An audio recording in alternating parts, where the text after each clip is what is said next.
UP के बरेली में एक बड़ी घटना घटती है और उस घटना के बाद जिस हिसाब से योगी की पुलिस एक्शन लेती है वो पूरे देश भर में सुर्खियां बटोर रहा है। और आपको ये जानना चाहिए कि बरेली में उन 5 मुस्लिम युवकों के साथ क्या हुआ जिन्होंने बाजार में सरेआम दिन दोपहरी एक लड़की को छेड़ दिया। यूपी पुलिस ने कैसे पूरे घटना पे महज 24 घंटे के भीतर ही एक बड़ी कार्रवाई की और एक ऐसा ऑपरेशन लंगड़ा चलाया जिसके बाद ये पूरी खबर हिंदुस्तान के बाकी के राज्यों के लिए नजीर बन जाएगी। उत्तर प्रदेश के बरेली जिले में दोस्तों एक दलित लड़की के साथ छेड़खानी की जाती है और छेड़खानी करने वाले 5 मुस्लिम युवकों को इस बात का बिल्कुल भी अंदाजा नहीं था कि उनके साथ क्या होने वाला है।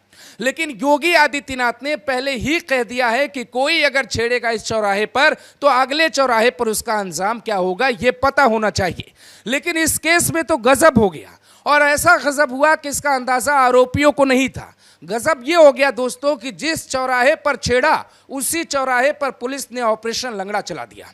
बरेली की पुलिस में जहां का यह पूरा मामला है मैं आपको थोड़ा विस्तार से समझा देता हूं।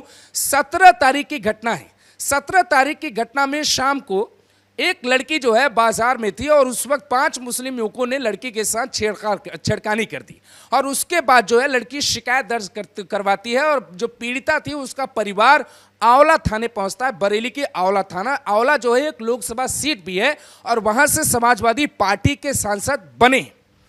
क्या इसी आभास में और इसी गुमान में उन लड़कों ने गलती कर दी कि सांसद महोदय बचा लेंगे? क्या इस गुमान में गलती कर दी कि अखिलेश यादव आएंगे और बचा लेंगे?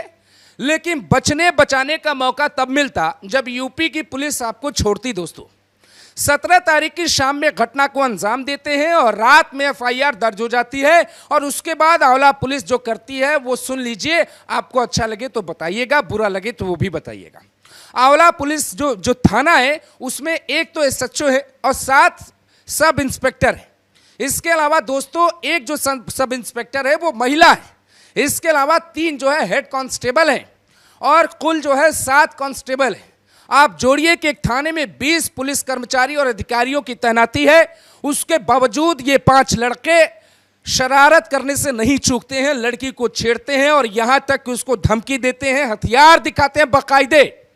और हथियार दिखाने के बाद उसको कहते हैं कि अगर पुलिस के पास तुम गई तो तुम्हारा अंजाम क्या होगा। ये हथियार दिखाकर कहते हैं कि इसको देखो, ये देखो तुम्हारा अंजाम क्या होगा। और बरेली पुलिस ने जो बरेली की जो पुलिस थाने की जो पुलिस थी जिसमें लगभग 20 कर्मचारी और पुलिस अधिकारी थे वो सब एक्टिव हो जाते हैं और रातों रात छापेमारी शुरू हो जाती है। पहले तो 5 आरोपियों के घर छापेमारी होती है और उनके परिवार से ये कहा जाता है कि बेहतर होगा कि आप अपने बच्चों को कह दीजिए कि वो यूपी पुलिस में आके सरेंडर कर दें, आंवला थाने आके सरेंडर कर दें, हमें कुछ नहीं करना पड़े। लेकिन उनका परिवार उन्हें समझाता है या नहीं समझाता इसकी जानकारी नहीं है। यूपी पुलिस अपना ऑपरेशन जारी रखती है। एसएसपी जो है लगातार टीम से बात करते हैं और दूसरे दिन जो होता है वो पश्चिम बंगाल में नहीं हो पाएगा। पश्चिम बंगाल में पहले बंगाल की पुलिस ने जांच की, उसके बाद सीबीआई ने जांच की। लेकिन अगर एक बार यूपी पुलिस को बुला लेती पश्चिम बंगाल की मुख्यमंत्री ममता बनर्जी तो दूध का दूध और पानी का पानी हो जाता।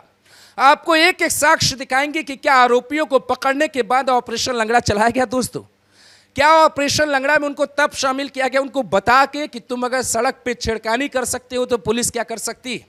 क्योंकि जिस हिसाब से ऑपरेशन चलाया गया है और दोनों के दाहिने पैर में जो निशान आपको दिखाई दे रहे हैं वो अपने आप में पूरी कहानी बताते हैं।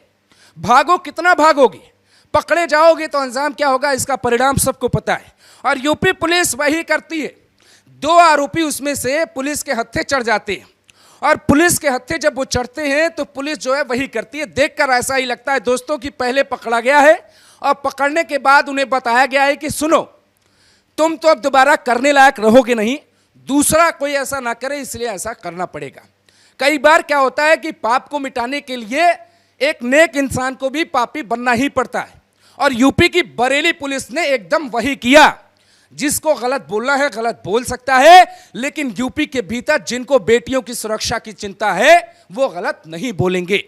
बेटी किस धर्म की है, किस जाति की है, अगर आप ये सोचेंगे तो आप डीएनए टेस्ट और नार्को टेस्ट की मांग करेंगे, लेकिन यूपी की बेटी सिर्फ एक बेटी है, उसकी सुरक्षा जरूरी है। अगर आप ऐसा सोचते हैं तो आप कहेंगे कि बरेली पुलिस की पीठ थपथपानी चाहिए और उन्हें भी उस तरीके से वीरता का पुरस्कार मिलना चाहिए जैसे अतीक अहमद के बेटे असद की एनकाउंटर करने वाली टीम को मिला है। ये तमाम बातें आप इसलिए सुन रहे हैं और मैं आपको इसलिए सुना रहा हूं क्योंकि कई बार एक छोटी सी घटना एक रोल मॉडल बन जाती है। कई बार किसी एक्टर की जिंदगी में छोटी सी घटना उसे बहुत कामयाबी तक लेकर जाती है और कई बार छोटी सी घटना बहुत असफलता का कारण बन जाती है। दोस्तों, बरेली के भीतर 2 अपराधियों को तुरंत पुलिस ने जो है भर्ती करा दिया सरकारी अस्पताल में। दोनों के पैर में लग गई गोली और दोनों जो है एनकाउंटर का शिकार हो गए। और बरेली के भीतर ये शहर, पूरे शहर में ये मैसेज गया कि बेटियों को छोड़ोगे तो पुलिस छोड़ेगी नहीं। बाकी के 3 अपराधी क्या सांस ले पा रहे हैं, क्या वो सो पा रहे हैं? उनकी कल्पना करने की जरूरत नहीं, उनकी नींद उड़ चुकी होगी। उनको पता है कि पकड़े गए तो फिर ऑपरेशन लंगड़ा का शिकार होंगे। गनीमत यह रहेगी कि आप थाने में जाके सरेंडर कर दीजिए और 24 घंटे के पहले बेटी को न्याय मिल गया। अब मामला कोर्ट में रहेगा, सुनवाई चलती रहेगी, लेकिन पहले कदम में बेटी को यह एहसास हो गया कि चाहे मायावती नहीं है, दलितों की नेता नहीं है, लेकिन दलित होने के बावजूद योगी आदित्यनाथ ने यह नहीं देखा कि बेटी की जाति और धर्म क्या है।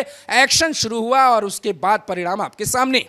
यह बरेली पुलिस का ट्विटर हैंडल है। इस पे बरेली पुलिस की तरफ से ट्वीट किया जाता है कि दोनों आरोपियों को पकड़ा है और दो आरोपियों को पकड़ा है। 2 आरोपियों के दाहिने पैर में दोस्तों गोली लगी है।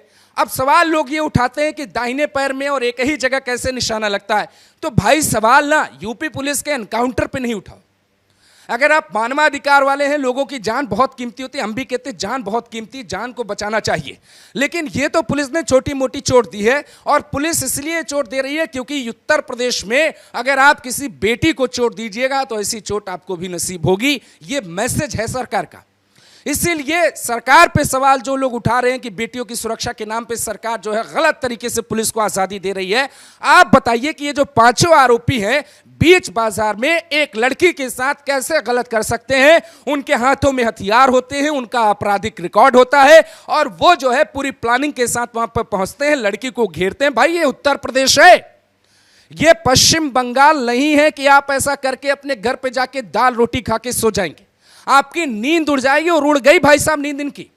ये 5 लोग जो है पूरी तरीके से फंस गए और इनको पता लग गया कि बुलडोजर कार्रवाई और जो योगी आदित्यनाथ ने सदन के भीतर कहा था उसका मतलब क्या होता है, यूपी में बुलेट ट्रेन का मतलब क्या होता है। दोस्तों, अब जो है ऑपरेशन लंगड़ा को ना बुलेट ट्रेन कह देना चाहिए, यानी कि बरेली पुलिस ने ऑपरेशन बुलेट शुरू कर दिया है। किसी को बुरा लगे तो लगे, किसी को अच्छा लगे तो लगे, जहां बेटियों की सुरक्षा की बात है वहां योगी आदित्यनाथ बहुत सख्त हैं। और इस तरीके की तस्वीर जब वायरल होती है तो लोग इस पे जो कमेंट करते हैं एक बार आपको वो भी पढ़ना चाहिए।